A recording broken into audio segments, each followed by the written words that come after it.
Have you ever looked at someone else's life and thought, why does it seem like they have it all together, and I'm just barely holding on? Have you ever scrolled through social media, watching everyone succeed while you feel like you're falling behind? If so, you're not alone, and this story is for you. Today, it's easier than ever to compare ourselves. A friend buys a house.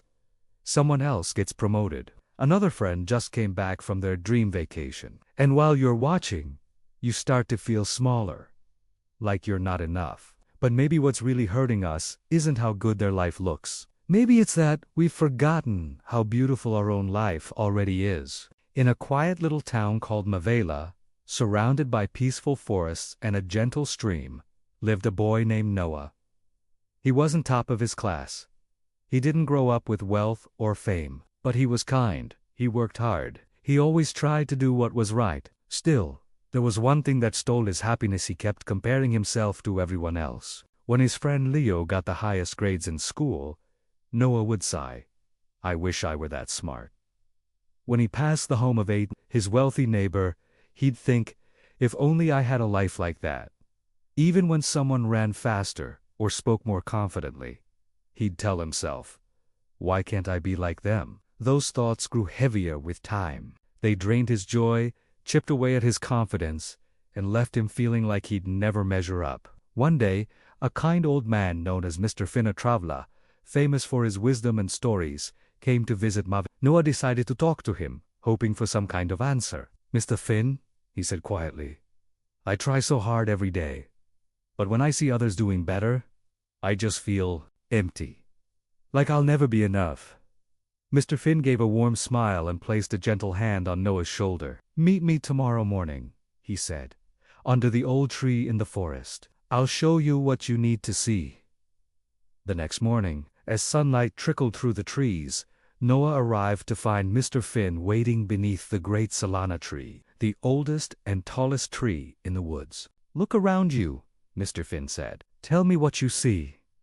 Noah looked around. "There are so many kinds of trees," he said. "Some tall, some short, some with fruit, others bare." Mr. Finn nodded. "Now imagine if the pear tree looked at the mango tree and thought, why aren't my fruits as sweet? Or if the oak tree said, I wish I were as tall as the coconut tree. Wouldn't that sound ridiculous?" Noah laughed. "That would be silly." "Mr. Finn?" "Exactly," he said, "because every tree has its own purpose, its own beauty. The forest is beautiful because each tree is different." Then he led Noah to a calm pond. Fish swam beneath the surface. In the sky above, a bird soared effortlessly through the clouds. "Now," Mr. Finn said, "imagine if that fish looked up and said, I wish I could fly like the bird. Would that make any sense?" Noah shook his head. "No way. Fish are made to swim. Birds are made to fly."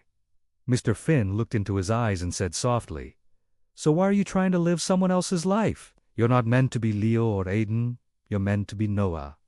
You have your own path, your own strengths. Maybe you just haven't discovered them yet." Something shifted in Noah that day, like a light breaking through clouds after a long storm. A quiet voice inside whispered, "I am enough."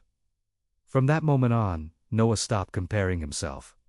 He started focusing on what he could do. He began noticing his strengths, his ability to listen deeply, his quiet creativity, his way of making people feel seen and heard. Years later, Noah opened a small bookshop called The Quiet Path.